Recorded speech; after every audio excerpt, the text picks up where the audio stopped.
राम के अभिषेक की जब जानकारी इसको मिलती है कैकई को, जो उनकी भरत की माता थी, उनकी दूसरी, वो भी बहुत खुश होती हैं क्योंकि वो राम जी को बहुत प्यार करती थी।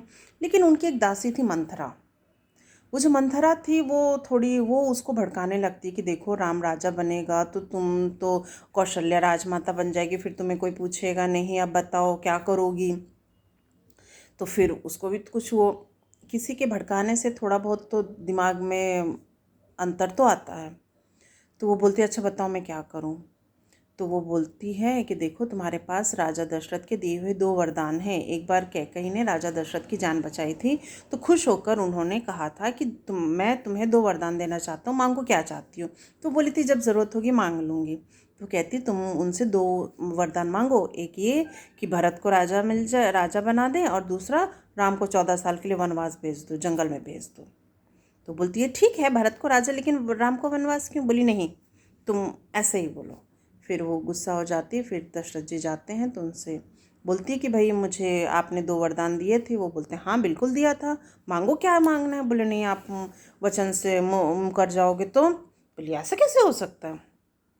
रघुकुल रीति सदा चली आई, प्राण जाए पर वचन न जाए। ऐसा हो ही नहीं सकता, आप मांगिए। तो बोलती है कि ठीक है, आप ना मेरे बेटे भरत को राजा बना दो और राम को 14 साल के लिए वनवास। तो राजा बहुत दुखी हो जाते हैं। फिर भी अब उन्होंने वचन दिया है तो उसको पालन करना ही पड़ेगा। तो वो राम को बुलाते हैं और बताते हैं ऐसी ऐसी बात। वो खुशी खुशी तैयार हो जाते हैं, अपना वनवासी वेश धारण कर लेते हैं। फिर लक्ष्मण जी कहते हैं मैं भी जाऊंगा उनके साथ, सीता कहती मैं भी जाऊंगी। तो इस तरह तीनों लोग जाते हैं।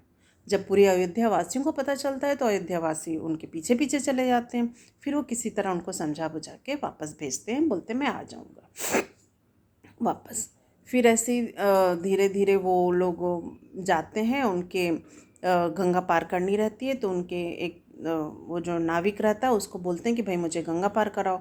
तो कहता है ऐसे कैसे करा दूँ, आप तो आपने तो एक बार किसको छू लिया था, अहिल्या को, तो उसका वो पत्थर थी उसको आपने औरत बना दिया था। मेरी तो ये लकड़ी की काठी है वो भी पानी खाई हुई है, आप इस पे चढ़ोगे तो ये भी बन जाएगी, तो मैं अपने वो जीवन यापन कैसे करूँगा। मैं तो आपके चरण धोऊंगा पहले। फिर उन्होंने उनके चरण धोए, फिर उनको बिठाया। फिर वो लोग उनको गंगा पार करा देते हैं। फिर वो लोग जा कर के चित्रकूट में जाके वो लोग वहाँ रहते हैं। फिर जब ये भरत जी आते हैं उनको पता चलता है, हाँ इसी बीच क्या होता है कि उनके पिताजी का देहांत हो जाता है और वियोग में, पुत्र वियोग में वो उनकी डेथ हो जाती है। फिर भरत जी जब आते हैं उनको पता चलता है तो वो बहुत क्रोधित हो जाते हैं, माँ पे बहुत गुस्सा होते हैं, बोलते हैं मुझे आपसे बात नहीं करनी है। फिर वो आते हैं चित्रकूट अपने भाई को लेने के लिए, लेकिन राम जी मना कर देते हैं। तो वो उनको एक अपने पैरों की जो खड़ाऊँ होती है चप्पल वो देते हैं, वो लेके जाते हैं। बोलते हैं मैं इसी को सिंहासन पे रखूँगा, मैं तो राजा नहीं बनूंगा, मैं तो आपका इंतज़ार करूँगा जब तक आप आओगे। तो फिर वो भी चले जाते हैं। इसी बीच क्या होता है कि ये लोग चित्रकूट छोड़ के पंचवटी चले जाते हैं। वहाँ पे क्या होता है कि एक राक्षसी थी शूर्पणखा, जो कि रावण की बहन थी। वो आती है अपना वेश धर के, वो लक्ष्मण से कहती कि राम से कहती कि मैं तुमसे शादी करूँगी। वो कहते नहीं लक्ष्मण से करो। तो उसी बीच में लक्ष्मण जी ने उनकी नाक काट दी थी।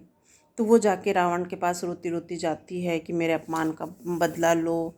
तब फिर उन्होंने अपने और भाइयों को भेजते हैं मारने के लिए।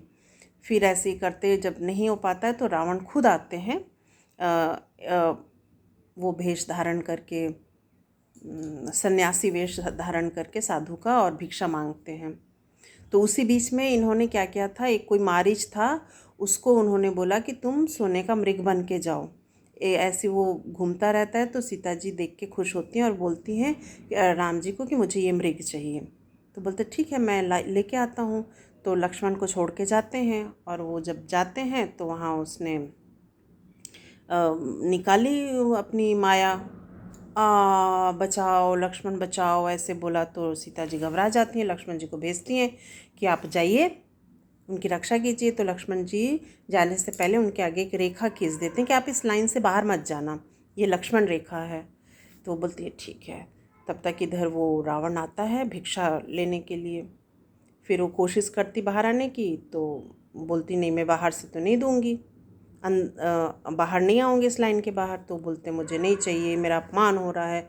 फिर वो कहते अच्छा ठीक है मैं आ रही हूँ। तो जैसे ही वो बाहर आती हैं, रावण उसको पकड़ के अपने पुष्पक विमान में बिठा के ले जाता है। वो चिल्लाती रहती हैं, चिल्लाती रहती हैं।